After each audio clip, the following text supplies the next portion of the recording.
Our next guest hails from Alabama. His name is Drix. He is an independent R&B artist that brings inspiration and melodies from R&B roots and blends it with contemporary concepts, creating a unique soundscape of his own. Drix, welcome to the scene. Thank you so much. Thank you. So how are y'all? We're good. How are y'all? Oh, we love great. you already. How is everything over there? Things are slowly kind of picking starting to.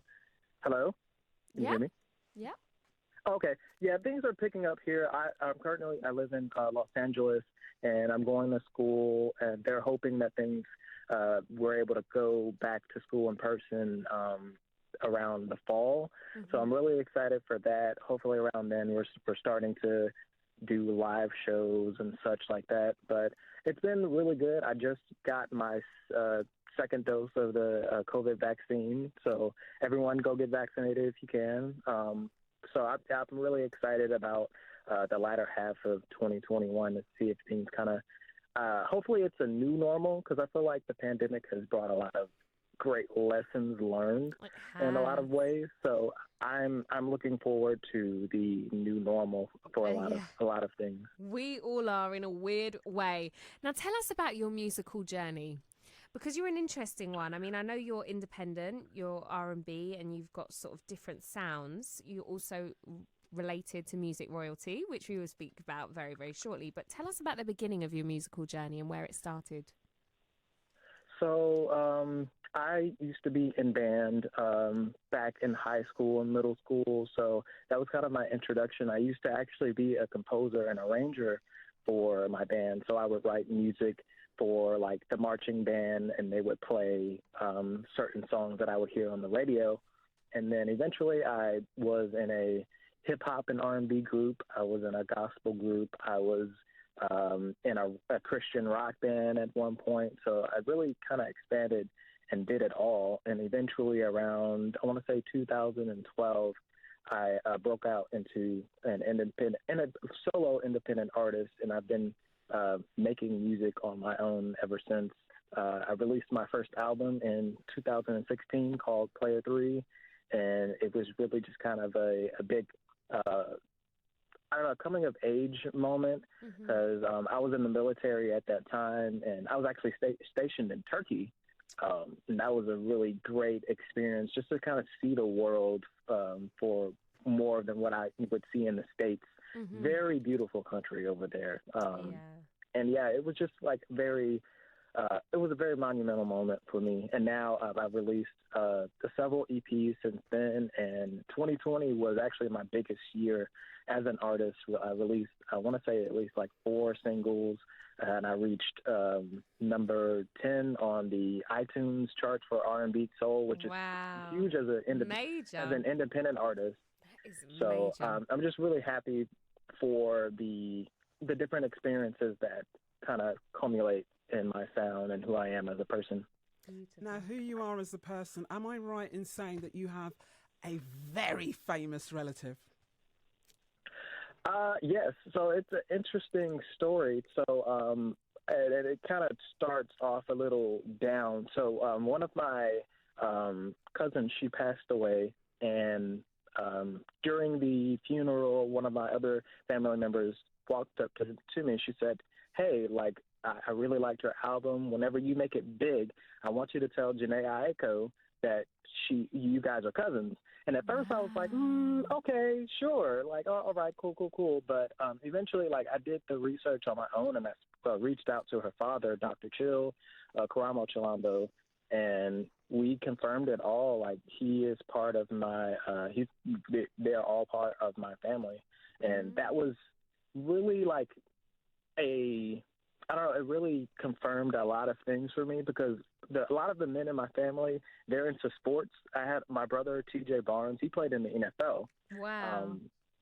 So I wasn't the sports guy, I was a music guy. And so I kind of felt ostracized, not really ostracized, but like the black sheep of the family because I was the only person doing music. And now, like, learning that Janae Aiko, I'm related to her, that was like, okay, I'm doing the right thing. Like, this is, and I'd always, like, she's always been an inspiration to my music as well. So it was really kind of like a whoa moment for me to kind of like realize that. That is so beautiful. I'm a huge Janae Aiko fan. I love her music. I love her whole vibe. She's got such a beautiful vibe. Now, obviously, we hope eventually to hear a collab with you and her in the future. But if there was anybody in the world, it's my favourite question ever, that you could collaborate with, who would it be? It would have to be Beyonce. I'm sorry, and Yes. I try my hardest not to say Beyonce because she's always number one on my list. But she's just an incredible artist, and I've been inspired by. Yeah, I've been inspired by her since I was a child, and I would like. I compete with Adele when it comes to my love for Beyonce. Like, if one day I can speak with Adele and just kind of have like an hour conversation with just Beyonce alone, we will be able to do it and have time left. Beautiful. Tell us about your latest track. Say that again? Tell us about your latest track. My latest track, What You Want, it was a song that I actually had on a mixtape that I released back in 2012 called same title, and I just kind of wanted to repurpose it. A lot of what I've been doing since 2019 is making a lot of my songs gender neutral because I have a wide audience from, all types of spectrums on the sexuality spectrum and how people identify. So I really wanted to make songs like What You Want and Infinite and basically all the music that I've released since 2019 to be something that everyone could connect to, because a lot of songs in the R&B genre is very like, she, her, and and that's fine. That's great for that audience. But I want to be able to get everybody in. So What You Want it's a more sensual song, and I feel like especially like the LGBTQ community deserves to have songs like that they can have for their own. I love that. That's so empowering. We're going to be playing Infinite. I can't even get the words out. Infinite very, very shortly. But if you were to go on a world tour, where would be the first place you'd go to before we go? Well, I think it would be Brazil, and that is because I've had a very great friend online who has supported my music since day one, and he has always been like, go to Brazil. Like, Brazil's you have to come to Brazil. Stop. I love that. I would. Yeah, I just really want to, once I make it to a place where I can give back to the people who have supported me, I really want to be able to do that. That's so beautiful. Drix, if anybody wants to follow you, engage with you, listen to your music, where do they need to go? I am Drix is my Twitter, my Instagram as well. IamDrix.com. You can find links to my music. I have merch available now, and it'll also have my YouTube, my SoundCloud, or the music that I can't necessarily post on iTunes or Apple Music. But yeah, you can find everything on IamDrix.com. Beautiful. If you could intro Infinite for us, that would be amazing. Hi, you guys. My name is Drix, and you're listening to my song Infinite, which is an R&B song that is basically me coming out as an artist and as a person. And I hope you guys enjoy. Absolutely beautiful. Thank you so much, Drix. See you hopefully soon. See you.